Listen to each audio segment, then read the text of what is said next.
ليلة القدر کی پہچان کیسے کریں ہم؟ اچھا، اس میں جو حدیث مبارکہ ہے آقا کریم صلی اللہ علیہ وآلہ وسلم سے جب یہ سوال پوچھا گیا تو آپ صلی اللہ علیہ وآلہ وسلم نے فرمایا کہ یہ رات معتدل ہوتی ہے، معتدل، کہ نہ گرم نہ ٹھنڈی، ٹھیک ہے، اور اس کی جو صبح کی کرنیں ہوتی ہیں طلوع آفتاب کی وہ تیز نہیں ہوں گی، جیسے صبح ایک دم سے دھوپ نکل آتی ہے تیز، اس طرح سے نہیں ہوں گی۔ یہ ہمارے پیارے نبی صلی اللہ علیہ وآلہ وسلم نے یہ اس کے بارے میں بتایا۔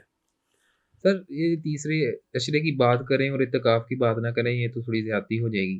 اور آج کل یہ دیکھا جا رہا ہے کہ اعتکاف پہ پہلے کافی جو ہے وہ مسجد بھری بھری رہا کرتی تھی، اعتکاف پہ لوگ کافی بیٹھتے تھے۔ اب تو 2 3 4 5 بس اسی طرح فارمیلٹی، کچھ آخری 3 دن بیٹھ گئے، دیٹس اٹ۔ تو اعتکاف کی کیا اہمیت ہے آخری عشرے میں؟ دیکھیں جی، اعتکاف ایک بڑا ہی قابل قدر اور بڑا ہی ایک عقیدت محبت والا اور اجر والا عمل ہے اعتکاف پہ بیٹھنا۔ دیکھیں جتنے ہمارے بزرگان دین، آپ ان کی جب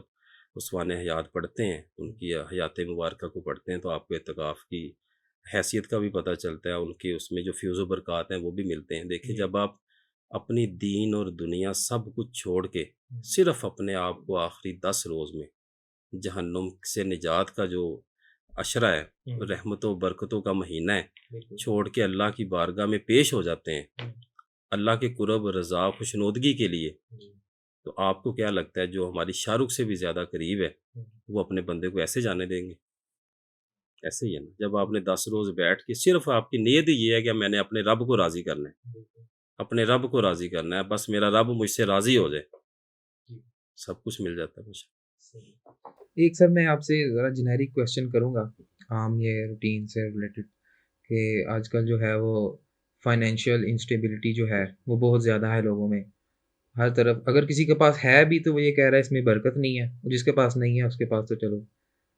کیا ایسا وظیفہ ہے کہ جس سے جو ہے وہ مال تھوڑا ہو لیکن اس میں برکت ایسی پڑے کہ ایسے لگے جیسے ختم ہی نہیں ہو رہا؟ حضرت شیخ سیدنا عبد القادر جیلانی رحمۃ اللہ علیہ، آپ سے کسی نے پوچھا کہ سب سے افضل عبادت کیا ہے؟ آپ نے فرمایا بھوکے کو کھانا کھلانا۔ ہمارے ہاں اللہ تبارک تعالیٰ، میں نے ایسے لوگوں کو بھی دیکھا ہے ہمارے اپنے معاشرے میں کہ جن کی جیبیں اور پیٹیاں اور بینک بھرے ہوتے ہیں، لیکن ان میں اتنی ہمت نہیں ہوتی کہ وہ اپنی جیب سے 10 روپے بھی نکال کے کسی غریب کو دے دیں۔ تو بھائی جان پھر برکت کہاں پہ رہنی ہے؟ نہ آپ نے زکوٰۃ دینی ہے، نہ آپ نے جو اپنے مال کو حلال کرنا ہے، یعنی کہ نہ ہی کسی غریب کی مدد کرنی ہے، نہ آپ نے فطرانہ دینا ہے عید الفطر کا، ان ساری چیزوں سے آپ، اور بعض اوقات ایسے بھی لوگ آتے ہیں ان سے پوچھیں کہ بھائی صدقہ کب دیا تھا لاسٹ ٹائم؟ سر جی وہ ایسے خارج کرنا شروع ہو جاتے ہیں، بھائی جان 6 مہینے ہو گئے نا، سال ہو گیا، سر جی برکتیں پھر کیسے آئیں گی یہ بتائیں مجھے۔